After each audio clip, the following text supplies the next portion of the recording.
Checking in from Vegas. Going to go to the hockey game today. Nashville is playing the Golden Knights, and I've been to one of these Knights games before in the playoffs, and it is a hell of a show. They do everything here in Vegas a little bit more ostentatiously, I guess you could say, than any other place. So hockey game today, New Year's Eve. Enjoy your last day of 2022.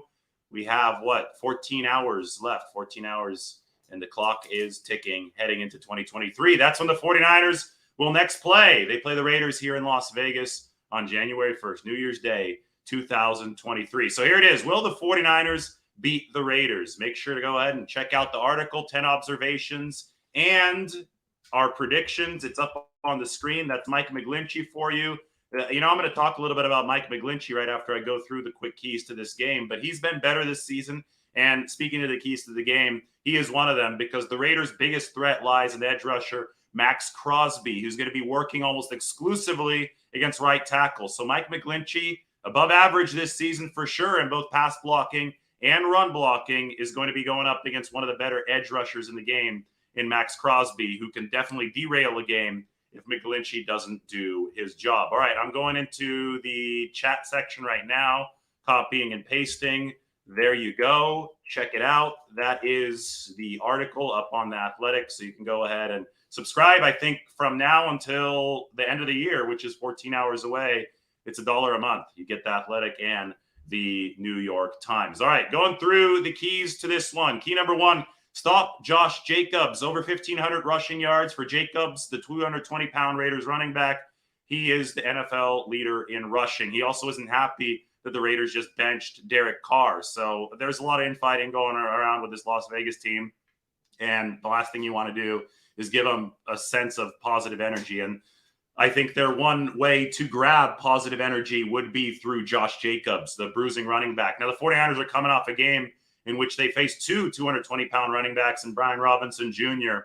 and Antonio Gibson, and they shut both of them down. So the 49ers run defense is the best in the league. I don't see this being that big of an issue, especially since Key 2 has exposed Jarrett Stidham, and he is a quarterback who's only thrown 61 passes in his NFL career.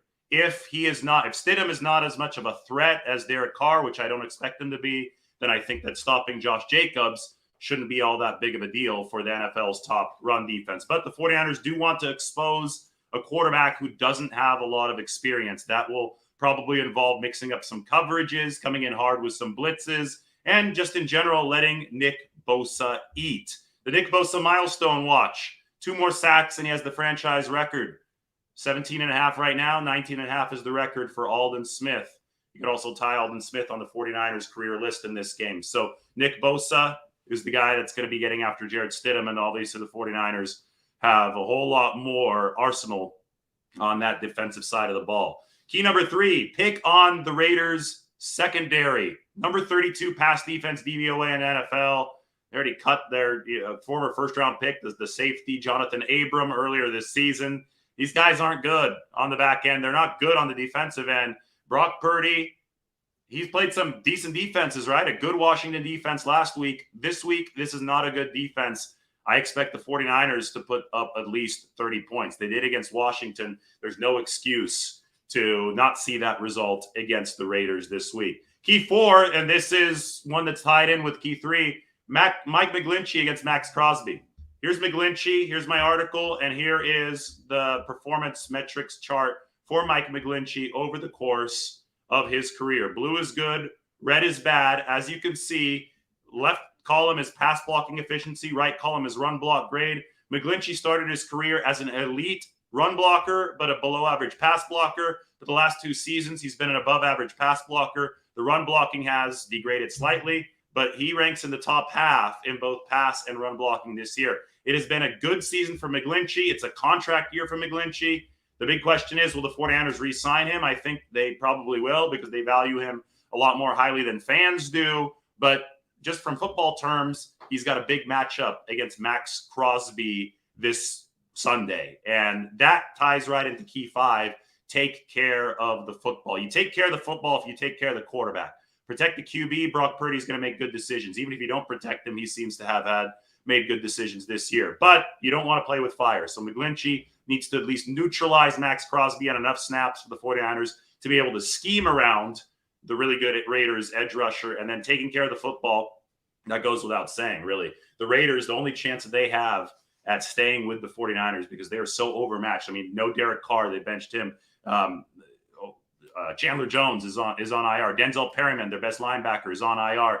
I mean, this Raiders team doesn't have the firepower, I think, to keep up with the 49ers unless the 49ers give them turnovers, right? Giveaways are what can change this game. Because at that point, there is something in the arsenal for the Raiders, right? Darren Waller's a great tight end. Let's watch him against Jimmy Ward. Josh Jacobs, obviously a really good running back. I want to see what Devontae Adams does. Is Charvarius Ward going to trail him 70% of the time? Probably, right? So there are some weapons on the offensive side of the ball for Jarrett Stidham.